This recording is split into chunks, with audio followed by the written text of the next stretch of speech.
আসসালামু আলাইকুম। আপনাকে তো ঠিক চিনলাম না, কাকে চাচ্ছেন? আমি সাগরকে চাচ্ছি। ও, ও তো ঘুমাচ্ছে। আপনার পরিচয়টা? আমি সাগরের স্ত্রী।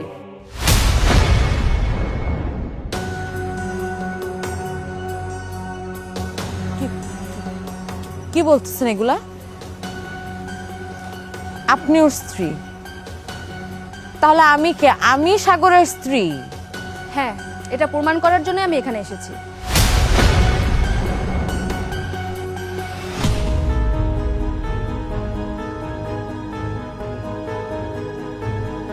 তুমি তুমি এই বাড়িতে?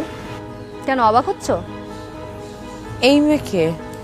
এই মেয়ে সব কি উল্টাপাল্টা কথা বলতেছে যে এই মেয়ে তোমার স্ত্রী? কি হলো, চুপ করে কেন আছো? বলো আমি কে। এবার বুঝতে পারছেন তো, তার কথা বলার কোনো শক্তি নেই, সে মাথা নিচু করে ফেলেছে। এবার তো প্রমাণ হয়েই গেল আমি তার স্ত্রী। আপনি হয়তো আমার সম্পর্কে কিছুই জানেন না, আর সে আপনাকে কিছু বলেও নি। সে কিছুদিন আগে আমাকে বিয়ে করেছে, আর বিয়ের কিছুদিন পর থেকে আমি একটা ব্যাপার লক্ষ্য করেছি, সে কিছু একটা ব্যাপার নিয়ে খুব চিন্তিত থাকে। তখন আমিও ভাবতে থাকি যে সে কি ব্যাপার নিয়ে এত চিন্তিত থাকে। কাল রাতে হঠাৎ করেই সে নামাজ পড়তে গেল পাশের রুমে।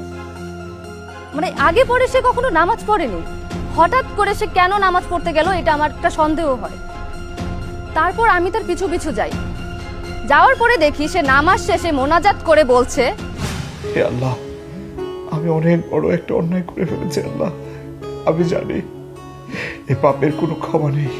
হে আল্লাহ, আমি আমার বড় বউকে না জানিয়ে আরেকটা বিয়ে করে ফেলেছি আল্লাহ।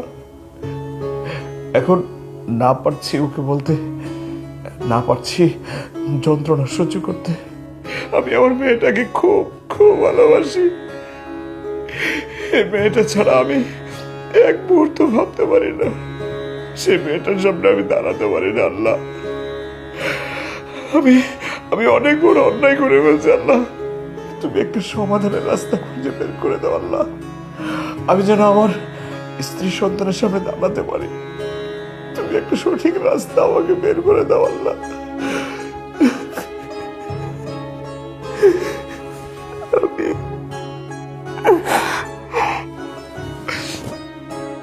আল্লাহ আমাকে মাফ করে দাও, আমি 2টা বিয়ে করে অনেক বড় ভুল করে ফেলেছি। তারপর তো আমার জানতে কিছু বাকি থাকলো না। আমি এটা জানার পরে তার পিছু করতে করতে আমি এই পর্যন্ত চলে আসছি। তার মানে এটাই তোমার সেই পেরেশানি যার জন্য তুমি বুঝতে না, কোনো কিছু তুমি জানতে না, এই তোমার ব্যস্ততা যার জন্য আমাকে না জানায় তোমার হুটহাট কাজ পড়ে যেত। মানে তুমি ঘরে একটা বউ রেখে আরেকটা মেয়েকে বিয়ে করে রাখছো, আরেকটা সংসার করতেছো শুধুমাত্র মাঝে মধ্যে ওই মেয়ের বাসায় যাওয়ার জন্য। তোমার তোমার নিজের একটা মেয়ে আছে, এই কথাটা তুমি একবারও চিন্তা না করে আরেকটা বিয়ে করে ফেলছো। এই, আমি তোমাকে কি পরিমাণে বিশ্বাস করতাম, আমি তোমাকে ভালোবাসতাম, আমি কি করি নাই তোমার জন্য, আর তুমি এত বড় প্রতারণা করতে পারলাম আমার সাথে। তানিয়া, বিশ্বাস করো, কেমনে কেমনে যে কি হয়ে গেছে আমি বুঝতে পারি নাই। আমি বুঝি নাই। তুমি বুঝো না?